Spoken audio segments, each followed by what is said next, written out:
11th Lord अगर बैठेगा तो क्या होगा? फिर इनकम के कैसा? लिए अच्छा है, तो पैशन उसन के लिए तो अच्छा है, पैसे के लिए तो अच्छा है, वो तो हमने बात करी ली, क्योंकि इनकम का लोड प्रॉपर्टी में जाके बैठ गया है तो आपको अच्छी इनकम करवा देगा, वो प्रॉपर्टी बनवाएगा सब कुछ, और क्या करेगा? बड़े भाई बहन का इन्फ्लुएंस। बड़े भाई बहन का इंटरफेयर, या जो आपका सोशल सर्कल होगा, जो आपके मित्रगण होंगे, उनका घर में इंटरफेयर या उनका घर में बहुत ज्यादा आना जाना लगा, जो आपकी डोमेस्टिक लाइफ को कंट्रोल करे। और अगर वो सर्कल खराब हुआ तो घर की लाइफ भी खराब होगी और प्रोफेशनल लाइफ भी खराब होगी, क्यों 10th हाउस को भी देखे। तो इसलिए जिसका भी 11th लॉर्ड अगर 4th हाउस में गया है तो उसको अपना सोशल सर्कल बहुत ही सोच समझकर चुनना चाहिए, वरना अगर कोई भी उसमें खराब हुआ तो घर में आग लगवा देगा। कुछ लोगों के फ्रेंड की चलती है ना घर पे, आपने देखा होगा, घर पे आते रहेंगे जाते रहेंगे, उनकी चलेगी। वही उनके केस में ज्यादा होगा जिसका 11th लॉर्ड 4th हाउस में।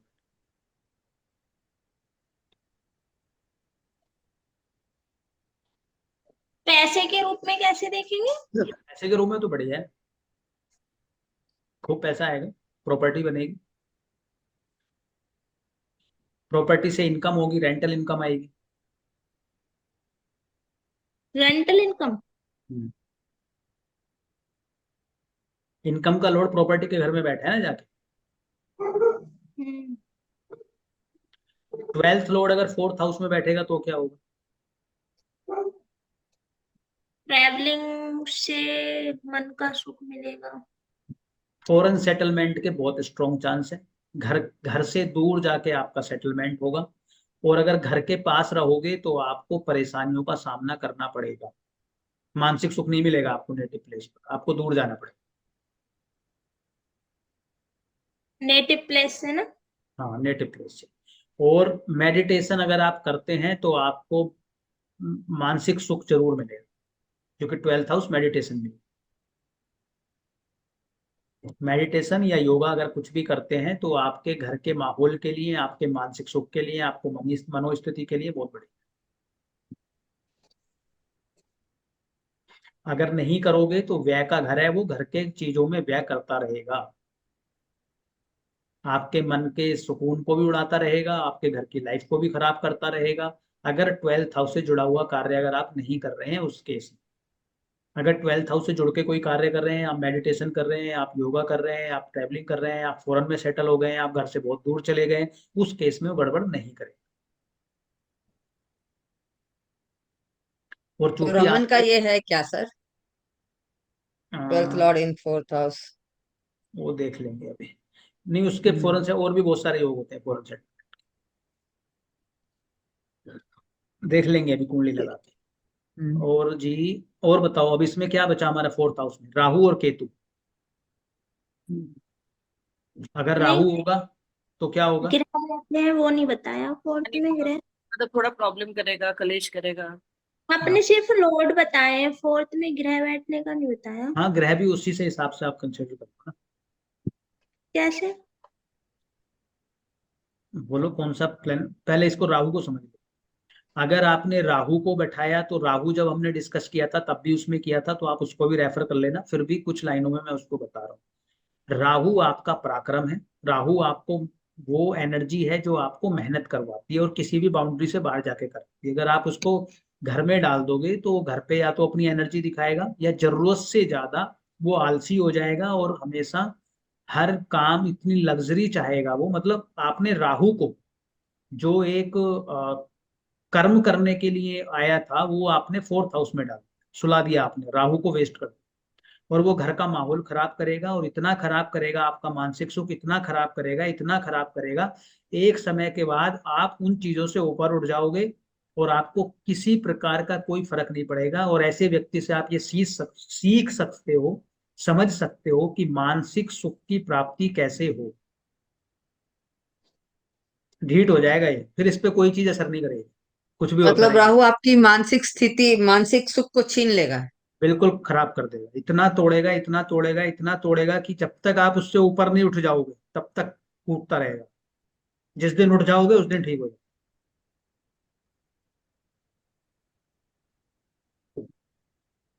और राहु की महादशा चल गई तो और भी और बढ़िया कर देगा, फिर बिल्कुल ऐसे एकदम स्त्री उस्त्री लगा के ना एकदम फिट कर देगा। कोई आपके माइंड में कोई उलझने नहीं छोड़ेगा वो, जब तक वो निकलेगी ना फिट करके निकालेगा। और इसीलिए ये होता है कि जब राहु फोर्थ हाउस में जाता है, क्योंकि आपका मानसिक सुख खराब कर देता है, घर का सुख खराब कर देता है, तो क्या होता है कि आपकी प्रोफेशनल लाइफ डिस्टर्ब हो जाती है। टेंथ हाउस में क्या बैठ गया, केतु बैठ गया, जो सन्यासी है उसको क्या लेना था काम धाम से, काम धाम से लेना था, राहु को वो आपने फोर्थ हाउस में बैठा दिया। तो अगर ऐसा व्यक्ति फॉरेन चला जाए या घर से दूर चला जाए तो ठीक है, अगर उसी नेटिव प्लेस पे रहेगा तो फिर तो डिजास्टर है इसकी लाइफ, बहुत कलेश कटेगा।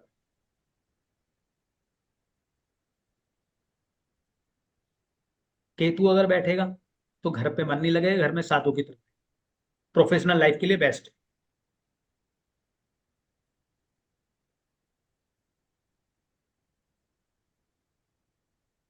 जब भी आपका फोर्थ हाउस मैलिफिक इन्फ्लुएंस में होगा, शनि के, राहु के, केतु का तो नहीं, मंगल के, उस केस में आपके लिए फॉरेन सेटलमेंट या घर से दूर रहना श्रेष्ठ कर होता है।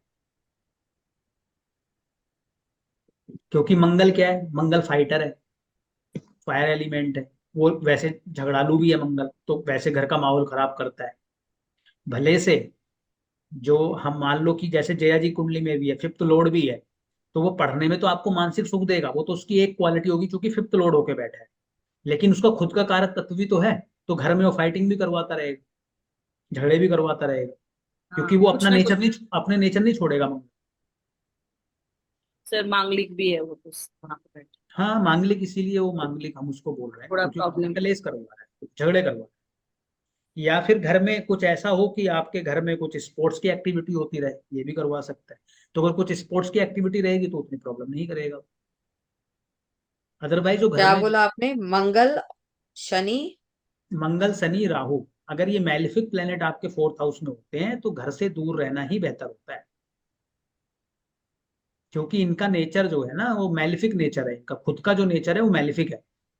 मतलब घर से दूर मतलब सर, अगर मतलब फॉर एग्जाम्पल मैं अगर अभी बाहर किसी काम से पोस्टिंग मेरा कहीं और हो जाए तो दैट इज गुड, हाँ ये बहुत बोल बढ़िया रहे है, हैं। आपके लिए बहुत बढ़िया है, मानसिक सुख मिल जाएगा आपको। ठीक है, तो समझ लिया मंगल कैसे काम करेगा। उसी प्रकार से अगर आप शनि को बैठा दोगे, तो शनि मैंने सिक्स्थ लॉर्ड वाला भी आपको बताया, और शनि वैसे भी बैठा हो तो अगर आप सेवक की तरह रहोगे तो बढ़िया है, आप ऑर्डर चलाओगे तो घर में हो फिर अच्छा नहीं।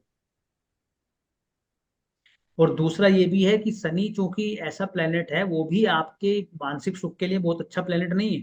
तो फोर्थ हाउस देखो, फोर्थ हाउस क्या है ना, आपको कंफर्ट है, वहां पे हमें चाहिए सौम्य प्लेनेट, वहां पे चाहिए हमें बेनिफिक प्लेनेट, वहां पे शुक्र बैठा हो, वहां पे चंद्रमा बैठा हो, वहां पे आपका बुध बैठा हो, वहां पे गुरु। आपका गुरु गुरु बैठा हो, तो वो अच्छा है। अब आप अगर मैलिफिक को वहां पे बैठाओगे तो मन के सुख में मैलिफिक का क्या काम है, मैलिफिक का काम हमें तीसरे घर में, छठे घर में, 10वें घर में, 11वें घर में, यहाँ पर। और आपने अगर लिखा होगा तो हमने फोर्थ हाउस के कारक कौन लिखे थे, आपको याद है फोर्थ हाउस के कौन कौन से प्लेनेट कारक होते हैं?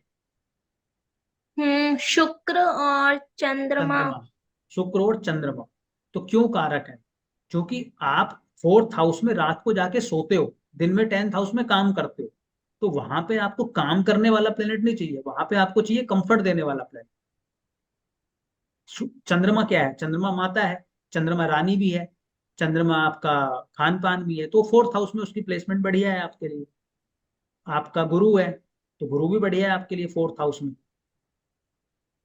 आपका शुक्र है, वो भी बढ़िया है आपके लिए फोर्थ हाउस में। बुध है, वो भी बढ़िया है, हाईली इंटेलिजेंट भी बनाएगा, और आपकी प्रोफेशन को भी अच्छा करेगा, और आपको घर का माहौल भी बढ़िया करवाएगा। और सूर्य, सूर्य तो मैलिफिक में नहीं आता। नहीं, सूर्य उतना खराब नहीं करेगा अगर अफ्लिक्शन में।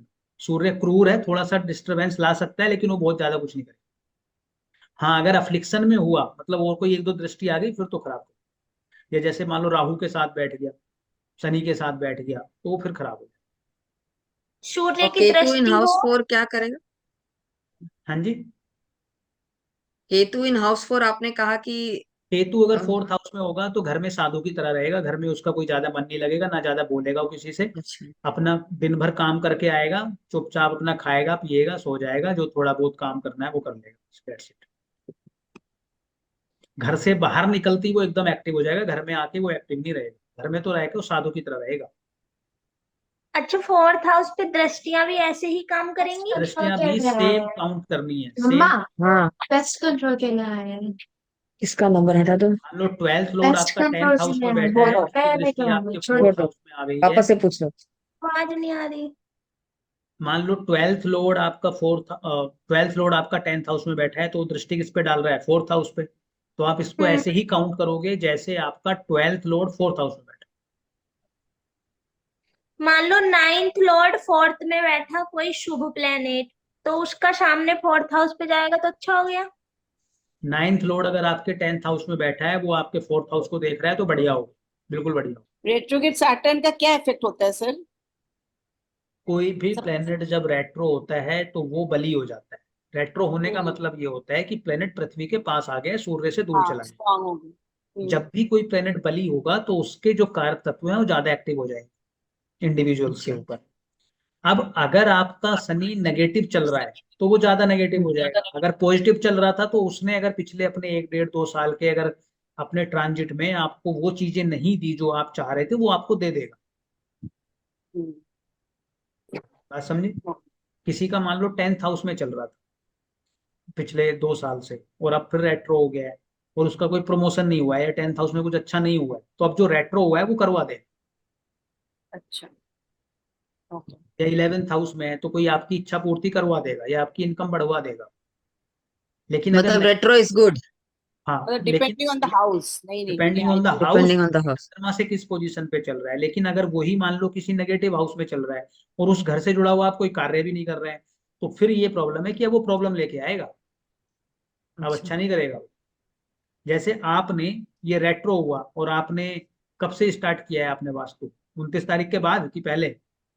सर कौन से 21? 29, 29 29। जून। हाँ एग्जैक्टली उसी टाइम पे। तो जैसे ही एग्जैक्टली वो रेट्रो हुआ, इन्होंने 8th हाउस का एक काम और पकड़ दिया। Very very strange but exactly उसी टाइम से 28 से। समझ गए बात? तो रेट्रो को देख के डरने की जरूरत नहीं है, वो यूट्यूब पे बहुत कुछ दिखाते हैं, कभी किसी को माला माल कर देंगे, किसी को बर्बाद कर देंगे, इनको मत ज्यादा देखना। मतलब अपना राइट। जो हम नॉर्मल एक कॉमन सेंस है वो यूज करना, किस घर से जा रहा है, कहाँ पर जा रहा है, किसके सामने है, चंद्रमा से किस पोजीशन में है, आराम से बैठ के उसको एनालाइज करो, फिर निष्कर्ष।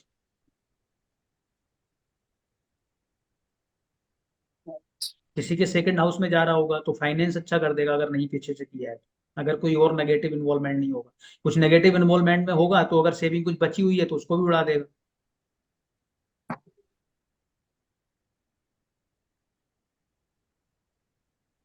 बट हर प्लैनेट से रेट्रो होता है ना सर, जुपिटर भी रेट्रो होगा राइट? हाँ, शनि, इसको सूर्य को और चंद्रमा को छोड़ के सारे प्लेनेट रेट्रो होते हैं, और राहु केतु हमेशा रेट्रो रहते हैं। हाँ वो सीधे मार्ग ही नहीं होते, डायरेक्ट नहीं होते। Correct correct. बाकी की उतनी टेंशन नहीं होती। जो रेट्रो में प्रॉब्लम है ना, वो सबसे ज्यादा शनि को ध्यान में रखना पड़ता है और मंगल को ध्यान में रखना। मैलेफिक है ना। हाँ, मेलेफिक्स को ध्यान में रखना सर पड़ता है। मार्स का कब है रेट्रो और कितने दिनों के लिए होता है मार्स? मार्च को लगते हैं 3 3 4 महीने लगते हैं निकलने। मार्च का होगा, अभी होने वाला है जल्दी। सूर्य के पास जब पहुंच जाएगा तभी हो जाएगा। अभी कहाँ पर चल रहा है? अभी तो मेष में है ना, और सूर्य कहाँ पर है? हाँ सूर्य है मिथुन में। अभी तो टाइम लगेगा, तो टाइम लगेगा। अभी टाइम है। सूर्य से दूर जाने पे होता है जब पृथ्वी के पास आ जाए। सूर्य से 5वें घर में ऑलमोस्ट जाके प्लेनेट रेट्रो होता है।